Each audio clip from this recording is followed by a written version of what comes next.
Alors, premier élément qui paraît totalement logique et simple, mais j'ai encore vu plusieurs qui ont fait cette erreur-là. Prépare bien ton matériel, que ce soit tes batteries qui soient bien chargées, ton stabilisateur qui soit bien chargé, tes LED, que tu aies tout bien, tous les câbles, tout, parce qu'on a souvent tendance à oublier des choses en tournage. Moi, ça m'est déjà arrivé aussi plusieurs fois, quand j'arrive en tournage et que je dis « Ah putain, j'ai oublié un truc ».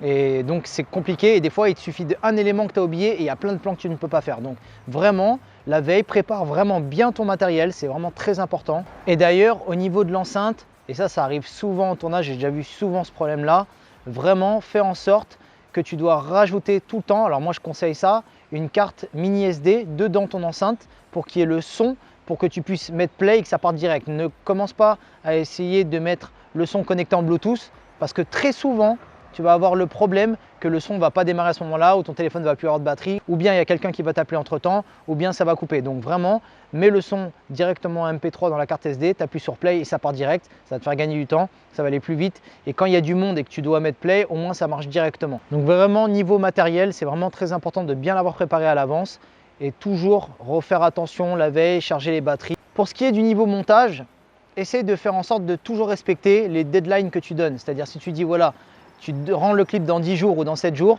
essaye de le rendre vraiment à ces dates-là et n'essaye de pas trop être en retard à ce niveau-là. Donc vraiment ça c'est une partie importante, si tu laisses traîner, que tu ne donnes pas trop de réponses à l'artiste, ça va le saouler et tu vas commencer à recevoir plein de messages. Après, il y a aussi si tu es trop disponible pour l'artiste, tu peux avoir aussi ce problème-là parce qu'après il va t'en demander beaucoup, donc ça c'est encore autre chose.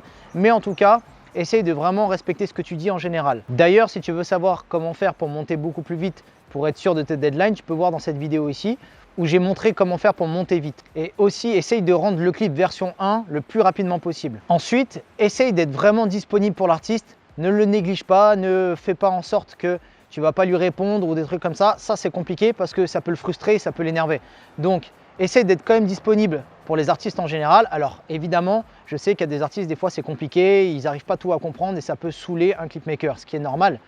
Mais après, si tu vois que ça y est, tu es pris dedans dans le tournage ou dans le montage et que tu sens que voilà, l'artiste il est quand même chiant, bon c'est pas grave, mais fais avec jusqu'à la fin. Parce qu'une fois que tu es dedans, donc tu pourras plus faire demi-tour jusqu'au moment où tu lui rends son clip et que tout est finalisé.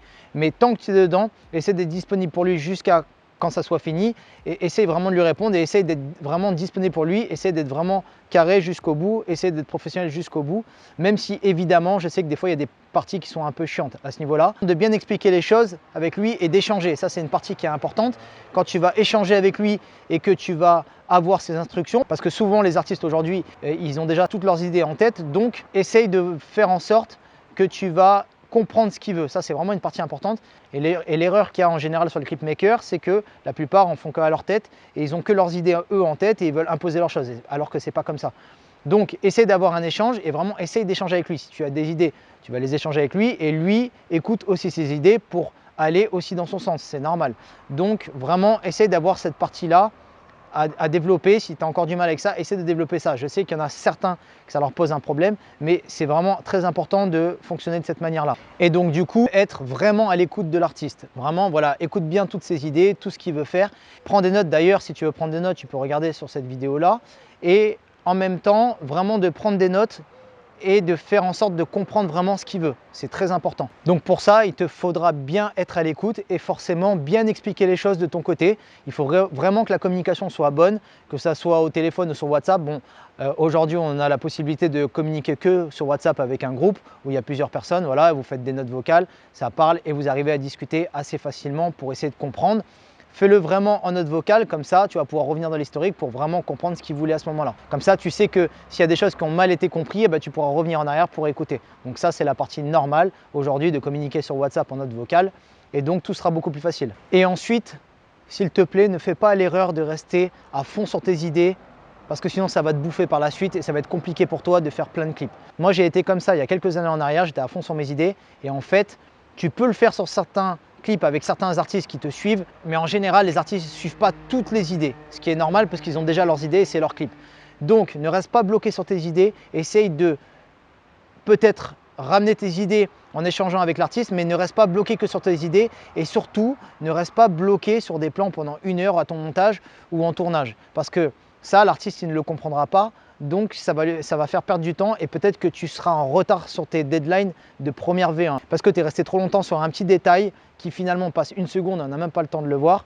Donc reste pas bloqué sur tes idées pendant des heures et des heures parce que ça peut te faire perdre du temps. Donc voilà, donc vraiment quand tu as des idées, si tu veux vraiment faire tes idées à toi, à la limite développe-les sur des vidéos à toi de ton côté ou avec un artiste pote à toi qui te suit à 100%. Mais quand tu dois faire du clip avec quelqu'un, ne reste pas bloqué sur tes idées parce que ça va poser des problèmes par la suite dans la V1 et l'artiste va commencer à te demander plusieurs fois alors ça en est où sur le montage. Voilà, donc c'était la petite vidéo rapide. En tout cas, prends ces petits conseils là pour ton futur et on se dit à très bientôt pour les prochaines vidéos. À bientôt.